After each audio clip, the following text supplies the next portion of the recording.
Mother തെരേസയെക്കുറിച്ച് 1997 ഇറങ്ങിയൊരു സിനിമയുണ്ട്, Mother Teresa in the name of God's poor എന്ന് പറഞ്ഞിട്ട്.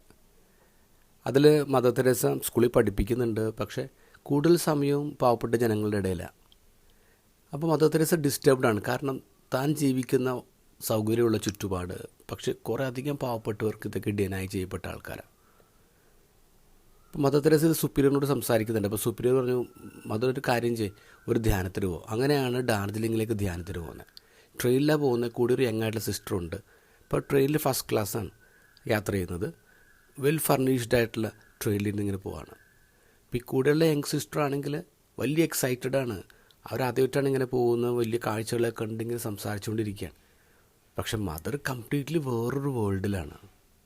അടുത്ത സ്റ്റോപ്പ് എത്തിയപ്പോഴേക്കും ഈ യങ്ങായിട്ടുള്ള സിസ്റ്റർ ഉറങ്ങുകയാണ്.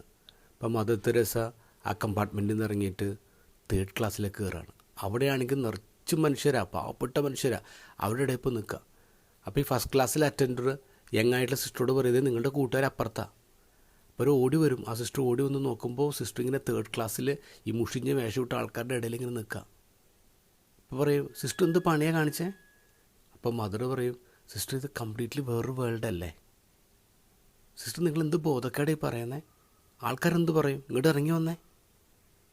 ഇത് ഗോസ്പലിൽ നമ്മൾ കാണുന്നു, ഈശോ ജനക്കൂട്ടത്തിനിടയിലാണ്, അവരെ പഠിപ്പിച്ചുകൊണ്ടിരിക്കുകയാണ്. ആ സമയത്താണ് ഈശോയുടെ അമ്മയും സഹോദരങ്ങളും വരുന്നത്. എന്തിനാണ് വരുന്നത്? അവന് സുബോധം നഷ്ടപ്പെട്ടു എന്നവർ കേട്ടിട്ട് അവനെ പിടിച്ചുകൊണ്ട് വരാൻ വരാം. അപ്പോൾ ഈശോ പറയുന്നത് എന്താ? ആരാണ് എൻ്റെ അമ്മയും സഹോദരങ്ങളും?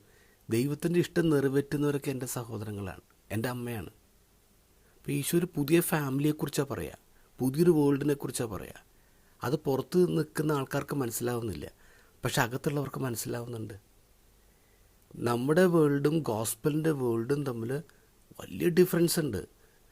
നമ്മുടെ ഈ ലോകത്ത് നിന്നിട്ട് നമുക്ക് ഗോസ്പലിൻ്റെ വേൾഡ് മനസ്സിലാക്കാനേ പറ്റുന്നില്ല. അങ്ങനെ മനസ്സിലാക്കിയിരുന്നെങ്കിലേ എന്തോരം മദർ തെരേസമാർ ഈ ലോകത്തുണ്ടാകുമായിരുന്നു.